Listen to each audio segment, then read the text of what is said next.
Ninth class की science में हम चैप्टर नंबर 4 कर रहे थे स्ट्रक्चर ऑफ एटम।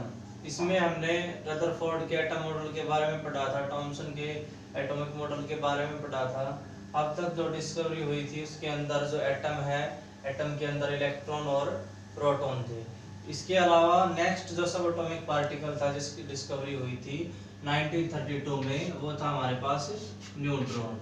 और न्यूट्रॉन की डिस्कवरी जेम्स चैडविक ने की थी।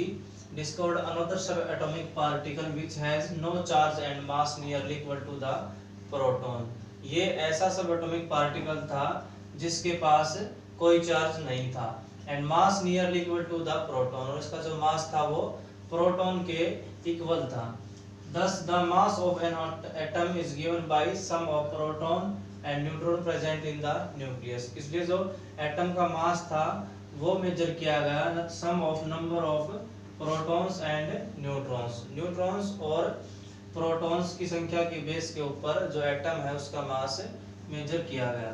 How are electrons distributed in different orbits.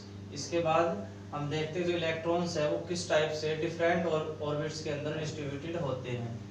Suggested by bore and Barri. इनके बाद बोर और बर्री ने इनको सजेस्ट किया था। First, the maximum number of electrons present in a cell is given by the formula 2n square, where n is the orbit number।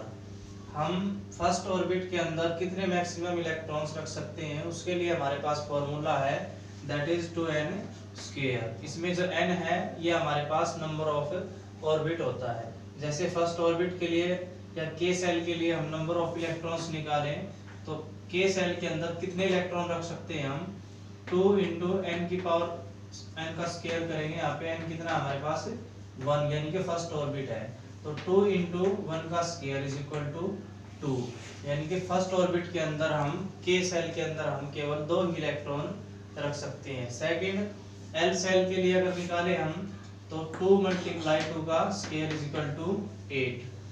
दूसरी जो cell हमारी उसमें हम 8 इलेक्ट्रॉन रख सकते हैं। ऐसे ही थर्ड के अंदर 18। इस टाइप से 2n स्क्वायर फॉर्मूला की हेल्प से हम बता सकते हैं कि कौन सी सेल के अंदर कितने इलेक्ट्रॉन प्रेजेंट होंगे। Next, the maximum number of electrons that can be accommodated by in the outermost shell is 8। जो आउटर मोस्ट सेल है हमारी उसके अंदर हम केवल 8 ही इलेक्ट्रॉन रख सकते हैं। Shells are filled in stepwise manner. ये जो सेल्स होती है हमारी ऑर्बिट्स होते हैं स्टेप वाइज मैनर से फिलअप होते हैं। मींस फर्स्ट के अंदर कितने इलेक्ट्रॉन, सेकंड के अंदर कितने इलेक्ट्रॉन, उसके बाद नेक्स्ट के अंदर कितने इलेक्ट्रॉन, इस टाइप से स्टेप वाइज मैनर से ये फिलअप होती हैं। जैसे हीलियम है, हीलियम की जो स्ट्रक्चर होती है इस टाइप से होती है। ये न्यूक्लियस होता है और जो फर्स्ट ऑर्बिट होता है उसके अंदर केवल 1 ही इलेक्ट्रॉन होता है। इसके बाद जो लिथियम होता है, लिथियम के अंदर न्यूक्लियस के बाहर जो फर्स्ट सेल होती है उसके अंदर 2 इलेक्ट्रॉन होते हैं और जो आउटर मोस्ट सेल होती है उसके अंदर 1 इलेक्ट्रॉन होता है। ऐसे ही बेरियम, बोरॉन, ऐसे ही और एलिमेंट्स हैं उनकी स्ट्रक्चर हम बना सकते हैं।